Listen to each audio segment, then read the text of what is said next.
Hare Krishna, everybody. Welcome all of you for today's session. Let us begin with prayers.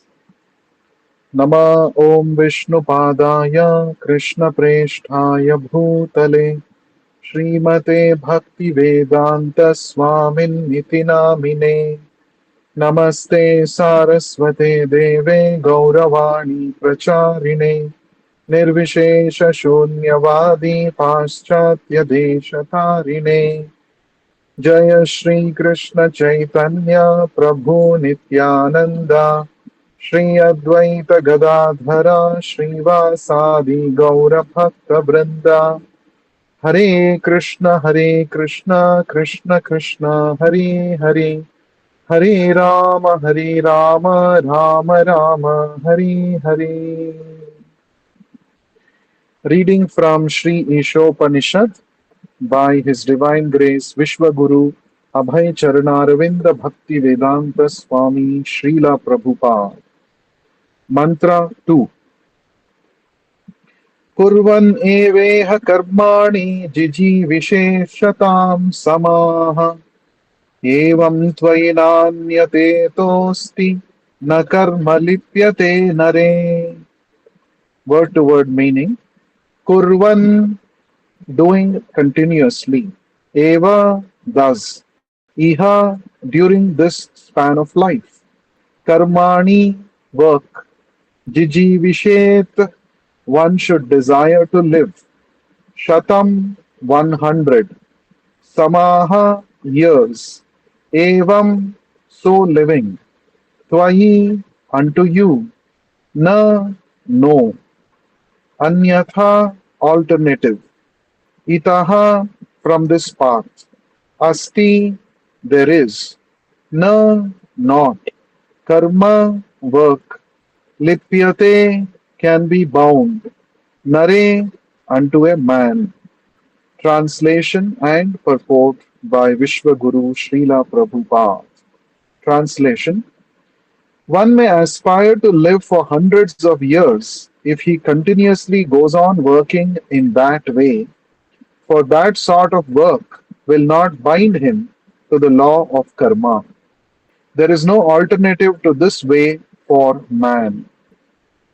Purport. No one wants to die. Everyone wants to live as long as he can drag on. This tendency is visible not only individually but also collectively in the community, society, and nation. There is a hard struggle for life by all kinds of living entities, and the Vedas say that this is quite natural. The living being is eternal by nature, but due to his bondage in material existence, he has to change his body over and over. This process is called transmigration of the soul or karma bandhana, bondage by one's work. The living entity has to work for his livelihood because that is the law of material nature. And if he does not act according to his prescribed duties, he transgresses the law of nature and binds himself more and more to the cycle of birth and death in the many species of life. Other life forms are also subject to the cycle of birth and death, but when the living entity attains a human life, he gets a chance to get free from the chains of karma. Karma, akarma, and vikarma are very clearly described in the Bhagavad Gita. Actions that are performed in terms of one's prescribed duties, as mentioned in the revealed scriptures, are called karma. Actions that free one from the cycle of birth and death are called akarma.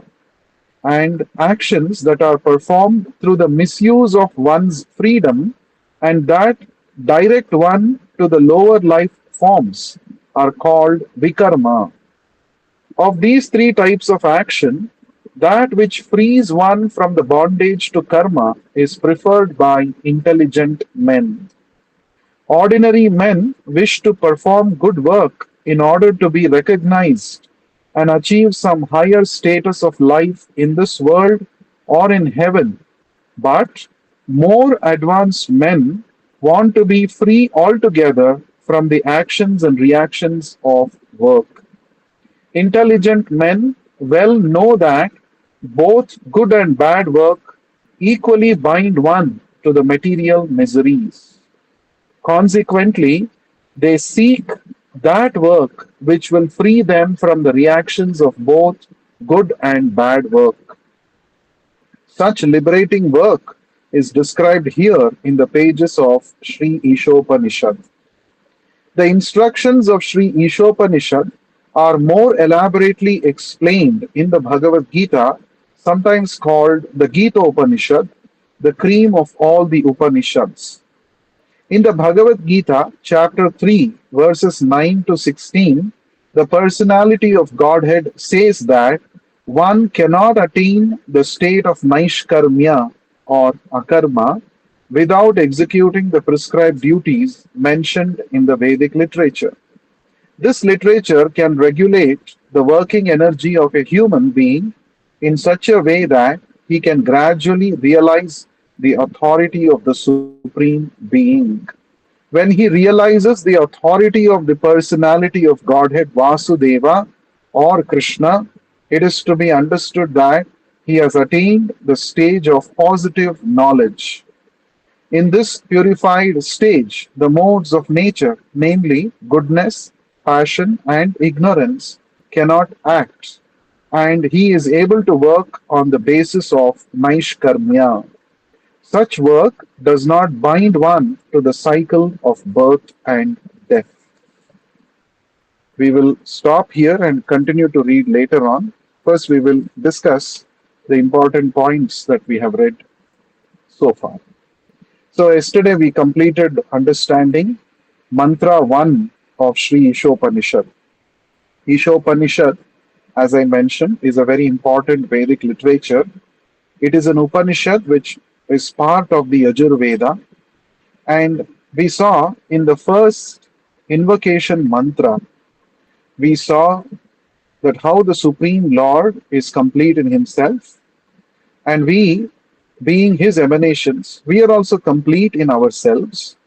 But if we want to realize our completeness, we must connect ourselves to the Supreme Complete, that is Krishna, through the process of Bhakti Yoga.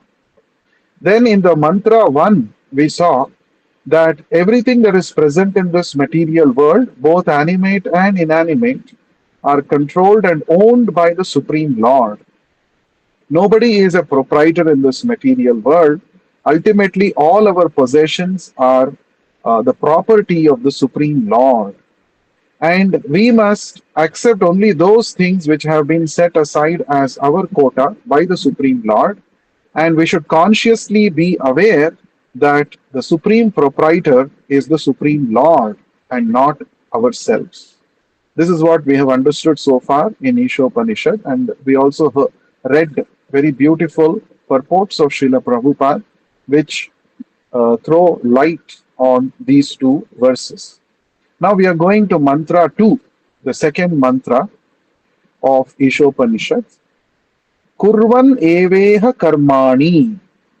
Kurvan means to act, to do work.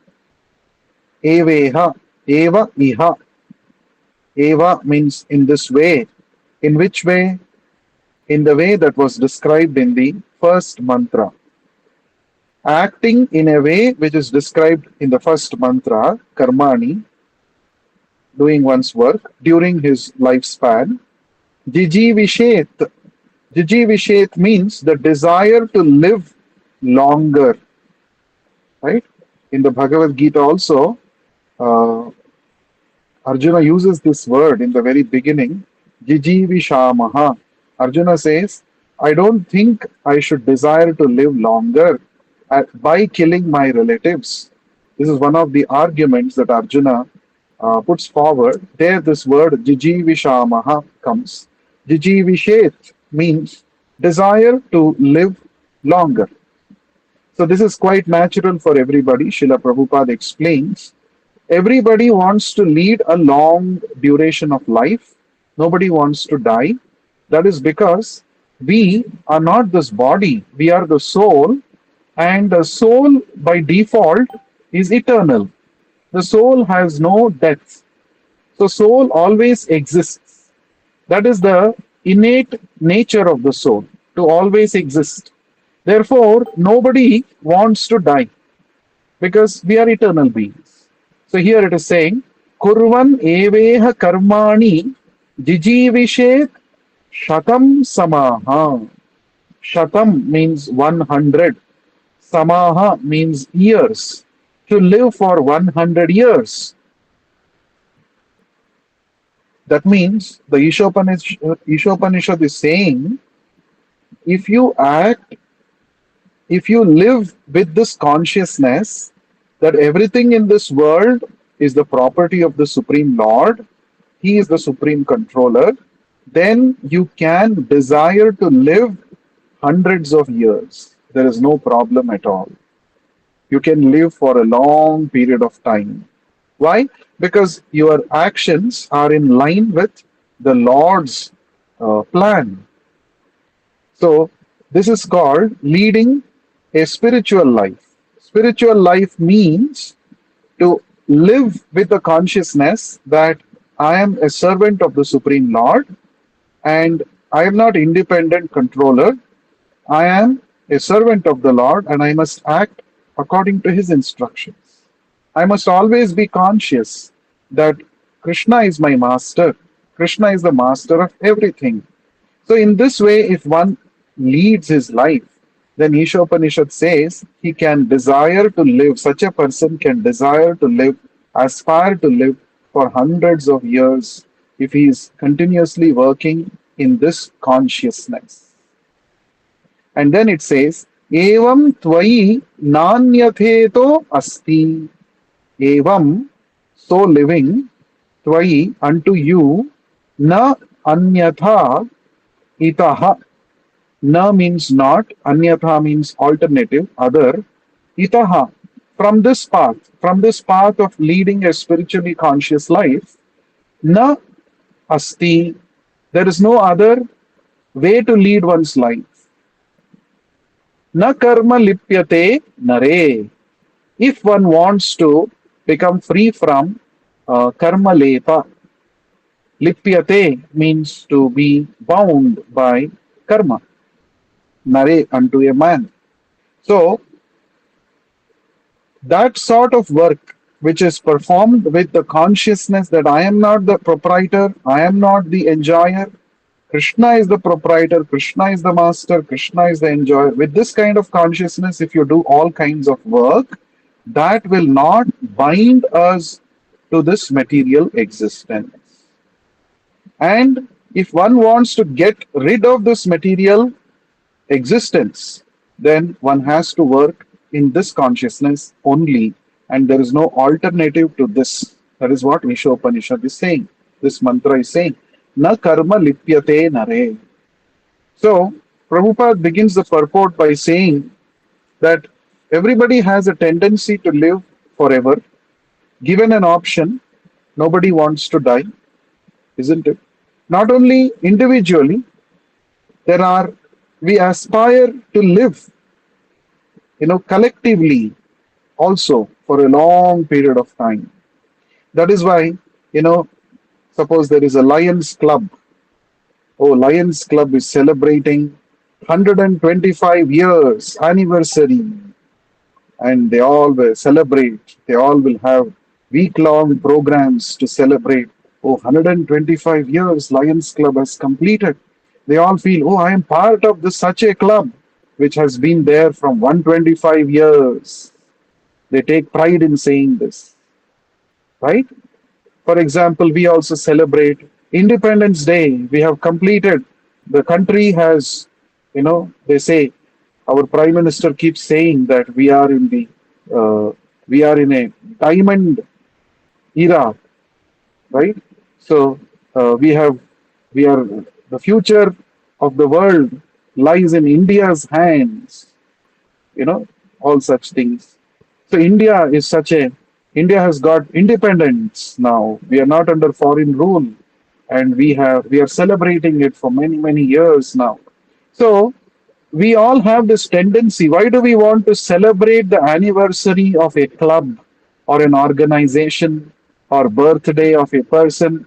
That means while we are celebrating a birthday of a person, it also should remind that person that I have lived for those many years. How many more years I'm going to live? I don't know. Material body is temporary. But anyway, people want to live forever. That's the nature because we are actually the soul which is eternal. But right now, we have got a body, we are subjected to repetition of birth and death because of our material consciousness. So, the process of changing body from one body to another body, that's called as transmigration of the soul. Krishna explains this in the second chapter of the Bhagavad Gita. Dehinosmin yatha dehe kaumaram yavanam jara tatha dehantara praptihi dhiras tatra na muhyati. So Krishna says, just like in this body, you're changing from boyhood to youth to old age. In the same way, the soul, once this particular body becomes useless, according to the laws of nature, the soul passes on to another body. A self realized soul is not bewildered by such a change of body. Anyway, we are changing so many bodies with this in this life also. So, death is another change of body. So, we are stuck in this changing of bodies. So, this is also called as Bhava Roga. We are all inflicted with one disease, Roga, disease. What is that? Bhava Roga. What is the meaning of bhava? Bhava means to become, to become. So bhava means material existence. We all have this disease to become something. Instead of realizing who we are originally, we want to become something, right?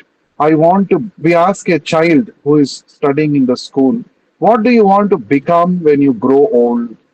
The child will say, I want to become a scientist, I want to become an engineer, I want to become a doctor or a politician. So, and we say, very good. Yes, we should all become something. What about what we are? What about discovering what we are? No, that nobody is bothered about. So, this is called Bhavaroga. I want to become something. And this becoming is all about something to do with the external body, right? So I want to become this, I want to become that. So we have become so many bodies. We have accepted so many bodies and we have acted like those personalities, those bodies in millions of lifetimes. This is continuing to go on, right? So in some lifetime, we became a fish. In some other lifetime, we have become a dog. In some other lifetime, we have become a tree. In some other lifetime, we have become something else, some devata. So we are becoming something always. This is called Bhavaroga. Now, the Vedic scriptures are saying stop becoming. Instead of becoming something which you are not, why don't you discover what you actually are? This is called self actualization or self realization. Atma Sakshatkara. Sakshatkara means to realize one's Atma, one's self. What am I actually? I am not the body. I am not all these different species of life into which I was being born from so many lifetimes. I am actually that birthless, deathless, eternal soul. This is called self realization. So, Aham Brahmasmi. This is a Vedic statement. Aham Brahmasmi. I am spirit soul. I am not this body. I am not this bag of chemicals. The body is just a bag of chemicals. I am not that. I am actually spirit soul. And I am part and parcel of Krishna. I belong to Krishna. That is my eternal uh, eternal constitutional position. My actual position is that. This is what Chaitanya Mahaprabhu revealed. Jiver Swarup Hoy Krishnera Nityadas. We are our original Swarupa, our constitutional position is that we are eternal servants of Krishna. This we have to realize. So, this is the purpose of human life. A cat or a dog cannot realize Aham Brahmasmi. A cat or a dog begins its life in bodily conception, leads his life in bodily conception, and dies in bodily conception, thinking that I am the body. Human beings, we should not be like cats and dogs. We should not die like cats and dogs. That is why the Ishopanishad is mentioning here. Please realize that you can lead a long duration of life, no problem. You can desire to lead 100 years of life. You can live in this material world, but you have to have the right consciousness. What is the use of leading 100 years of lifetime in ignorance that I am the body? What is the use? There is no use. Again, you will return to the cycle of birth and death. Instead, you understand that you belong to Krishna. Krishna is the supreme proprietor. Krishna is the master. You are a servant. Realizing this and leading your life makes it worth living. In fact, in the Bhagavatam, Shukadev Goswami gives an example of Maharaj Khatwanga. And he says this Maharaj Khatwanga, he realized just about 45 minutes before his death that he's going to die. He just had one muhurta, about 45 minutes time, 48 minutes time he had. And during that time, he simply surrendered to Krishna and engaged in full devotional service wholeheartedly. And just by performing devotional service for that one muhurta, 45 minutes, he attained complete perfection. So it is not important to, the quantity is not important, quality of life is important. So Ishopanishad is saying quality of life is important. What is the quality? I should lead my life with perfect Krishna consciousness. I should be conscious that I belong to Krishna. I should render service to Krishna. That is the purpose of my life. I have to go back to Krishna. This consciousness should be there.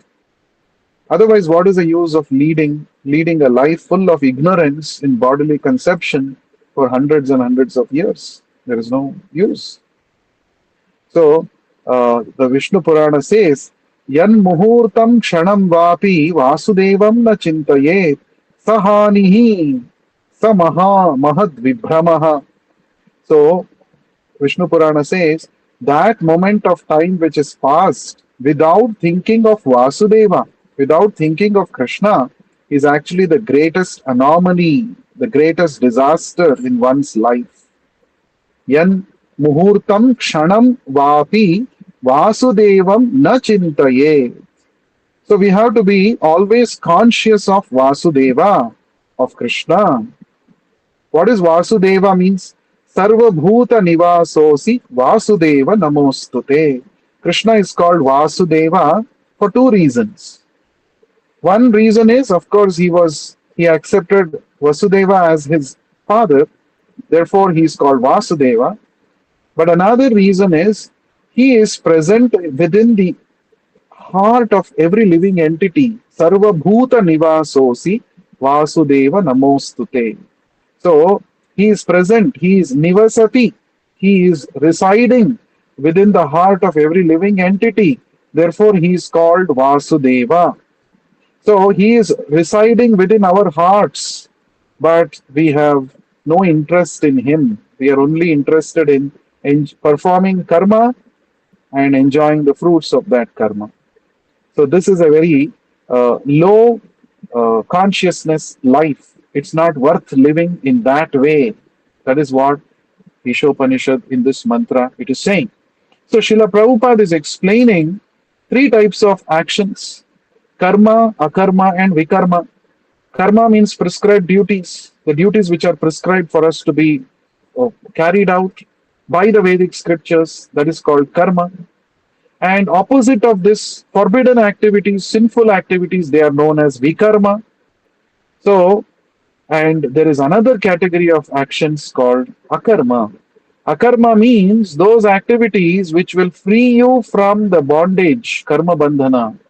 The activities which will free us from the cycle of birth and death. That is akarma. So any activity that is done for the pleasure of Krishna under the guidance of a bona fide spiritual master, that is known as akarma. For example, chanting Hare Krishna Maha Mantra is an example for akarma. By chanting Hare Krishna Maha Mantra, you neither get punya nor papa. Both punya and papa bind us to this material existence. So if you do good actions, pious activities, you accumulate punya, and to enjoy the punya, you have to again take birth in the material world. Now, if you perform sinful activity, you accrue papa, and to suffer those sinful reactions, you have to again take birth in this material world. So both punya and papa, they bind us to this material existence. They keep us within the cycle of birth and death. So punya can be compared to golden shackles. Papa can be compared to iron shackles. So when somebody may be thinking, "Oh, I have been bound by golden shackles. Oh, I am first class prisoner. Arey, what is the use? Your freedom is curtailed. You're still bound. You're not free." So therefore, Krishna in the Bhagavad Gita says, Traigunyo Nistraigunyo Bhavarjuna. Krishna says, this Vedas are always talking about three guna activities only: how to perform punya, go to higher planets and enjoy higher quality of material happiness. So you don't be interested in the flowery language of the Vedas. So Krishna is saying, Nistraigunyo Bhava. You become free from the influence of the three gunas. And how to become free from the influence of three gunas? Krishna explains that in the 14th chapter. Mam chayo avyabhicharena bhakti yogena sevate sagunan samatityaitan brahma bhuyaya kalpate. Krishna says, if you engage in unfailing devotional service unto me, then very easily you can become free from the influence of the three gunas. You can become free from the shackles of karma bandhana, and you can get liberation and come back to me. So, akarma means activities of devotional service. They are known as akarma. So, chanting Hare Krishna Maha Mantra, hearing, Shravanam, hearing from devotees about the glories of the Lord, about the purpose of human life, about the pastimes of the Lord, that is also akarma.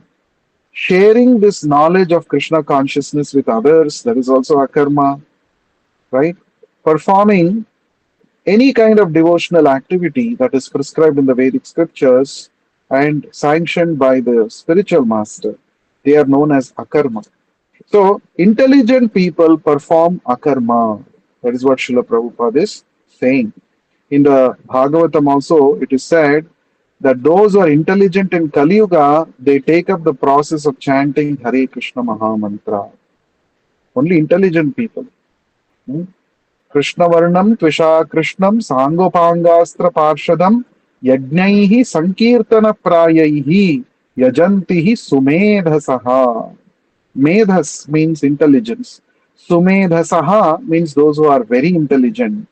What do they do in this Kali Yuga? They worship the incarnation known as Gaura Narayana, Lord Chaitanya, by performing Sankirtana. Yajnaihi Sankirtana Prayaihi. So the Lord appears in this Kali Yuga in the form of golden incarnation, Chaitanya Mahaprabhu, and anybody who is intelligent in this Kali Yuga, they take up this process of Sankirtana Yajna and worship Chaitanya Mahaprabhu. That is the verdict of the Bhagavatam. So the same thing Prabhupada mentions here also. If one wants to become free from this karma bandhana, one must stop performing either punya or papa. Instead, one must take up akarma or activities in bhakti, in devotional service, for the purpose of pleasing Krishna, and in that way one can become free from the reactions of both good and bad work and attain liberation. Now, Srila Prabhupada also says the same thing has been explained personally by Krishna in the Bhagavad Gita. This is Isopanishad, Now, Bhagavad Gita is also known as an Upanishad. What is that called? Gita Upanishad. It is called Gita Upanishad. The essence of all the Upanishads, the cream of all the Upanishads, Krishna has given us in the Bhagavad Gita. That is why it is called Gita Upanishad. In the third chapter, which is called Karma Yoga, Krishna explains the same thing. Krishna says, you have to act for the pleasure of the Supreme Lord. Yagnarthat karmano anyatra lokoyam karma bandhanaha. So you have to work for pleasing Yajna. What is Yajna? In the Vedic scriptures, in the Yajurveda, it is said, Yajno vai Vishnuhu. Yajna is another name of Lord Vishnu. So Yajna means activities which are performed for the pleasure of Lord Vishnu. Lord Vishnu is Yagneshwara, the master of all Yajnas. He is Yajna Purusha. So activities that are performed for the pleasure of Lord Vishnu or Krishna are known as Yajna or Karma Yoga. It is also called Karma Yoga. It is the same. So we cannot live without doing any work even for a moment. Krishna says this also in the third chapter. Krishna says this. He says, Kshanamapi jatu tishtati nahi kaschit akarmakrit. Even for a moment, kshanamapi, a person cannot live without doing any work. So artificially, we should not say that now I have become liberated soul, I will not do any work. Krishna says, no, no, that is not going to help. Any moment, you have to do some or the other work. Therefore, better you do work for me. You offer the fruits of your work to me. This is what Krishna is saying in the Bhagavad Gita. So, Arjuna was initially denying. He was saying, I will not fight this war. He was giving so many reasons. And Krishna said, no, no, no, don't do like that. You don't do work for your own benefit. You do work as an offering unto me. This battle of Kurukshetra is my plan, and I want you to be an instrument in my hand. I have already decided what is the outcome of this war. You just be an instrument in my hand, and you take the credit. Nimitta matram bhavasavya sachin. Krishna says this to Arjuna. You be a nimitta matra, you be an instrument in my hand and become glorious. So, this is called Naishkarmya. Naishkarmya means what? It's the same as akarma. Acting without desire to enjoy the fruits of the work, but instead acting for the purpose of pleasing the Lord. That is called Naishkarmya or akarma. So you see how practical the verses of Ishopanishad are and how nicely Prabhupada is explaining. You don't have to give up any work. You continue to do your work, but change the objective of your work. Generally, any work we do for our own pleasure. Instead of that, Ishopanishad is saying, you do the same work, but with the objective of pleasing Krishna. In that way, even if you live for 100 years, you will not be bound by the laws of karma. Right? So we, devotees of the Lord, we do all the activities that generally anybody does in this material world. We also cook, but we cook for Krishna and take prasadam. We also sing. So a lot of people sing songs, listen to cinema songs, right? But we also sing songs and we listen to songs, but those which are connected with Krishna. So we are not saying we should not sing any song. Music is not good. No, nothing like that. You have to use the music. You have to use your singing ability in the service of the Lord. Then it becomes Naishkarmya. Naishkarmya means that actions which attract no material reaction. Right? So we walk for Krishna, we talk for Krishna, we travel. A lot of people go to different places, traveling, nature. We also do, devotees also do. But we go to the dhams where the Lord and his pure devotees have performed pastimes. We go visit those places, seek the blessings of those pure devotees and the Lord, and we hear about the glories of those places. So traveling is also there in spiritual life.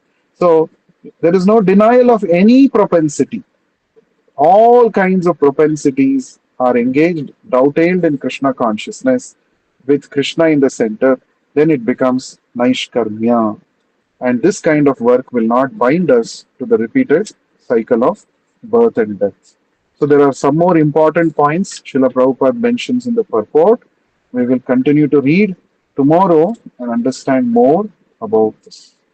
So any questions anyone has, any comments, please unmute yourself and you can make your point or ask your question.